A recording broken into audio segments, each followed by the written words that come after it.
जहाँ तक lumpy virus का सवाल है, लंपी वायरस एक वायरल डिजीज़ है, जैसा कि नाम से ही प्रतीत होता है कि वायरल डिजीज़ है।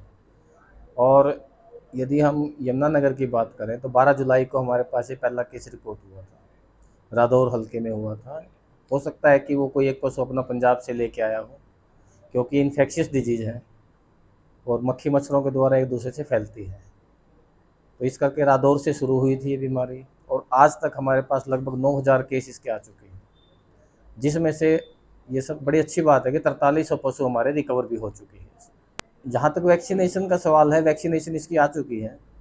गोट पॉक्स वैक्सीन है, जो लाइव वैक्सीन होती है, वो आ चुकी है, लेकिन अभी हम उसको लगा नहीं रहे हैं। उसका कारण ये है कि क्योंकि यमुनानगर में लगभग सभी गाँव में बीमारी फैल चुकी है और जिस गांव में एक भी केस है, इस वैक्सीन को हम नहीं लगा सकते, क्योंकि इस यदि वैक्सीन को लगाएंगे तो दिक्कतें आ सकती हैं। तो इसलिए हम इस वैक्सीन को अभी नहीं लगा रहे हैं। जैसे ही सरकार की तरफ से या विभाग की तरफ से कोई भी गाइडलाइन आएगी तब हम इसको लगाएंगे।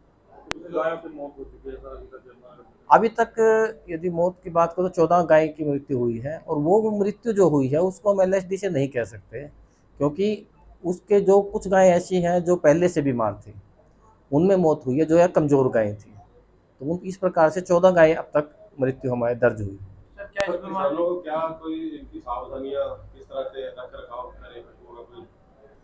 देखिए, जहाँ तक रख रखाव का सवाल है तो हम यही सजेस्ट करते हैं कि जिस भी पशु में आपके एलएसडी का कोई भी सिम्टम दिखते हैं, सिम्टम का मतलब ये है कि उसके शरीर पर कोई भी गांठ नज़र आती है आपको या उसको बुखार हो जाता है, तो आप उस पशु को दूसरे पशुओं से तुरंत अलग कर दें, क्योंकि यदि दूसरे पशु के कांटेक्ट में वो पशु नहीं आएगा जो बीमार है तो ये बीमारी नहीं फैलेगी।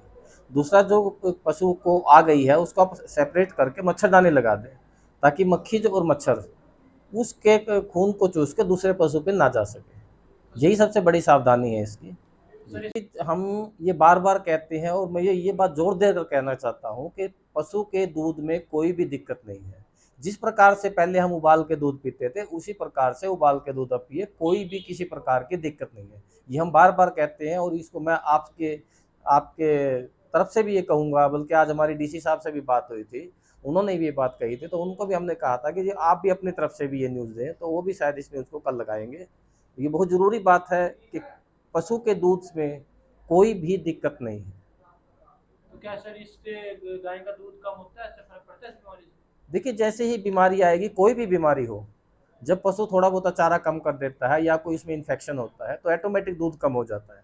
उसी प्रकार एलएसडी में भी थोड़ा बहुत कम होता है, लेकिन जैसे ही ये गाय ठीक होती है, क्योंकि 10 से 12 दिन में ठीक हो जाती है गाय, और 10-12 दिन में से जब ठीक हो जाती है तो दूध की रिकवरी ऑटोमेटिक हो जाए शुरू हो जाती है और वो हो जाती है।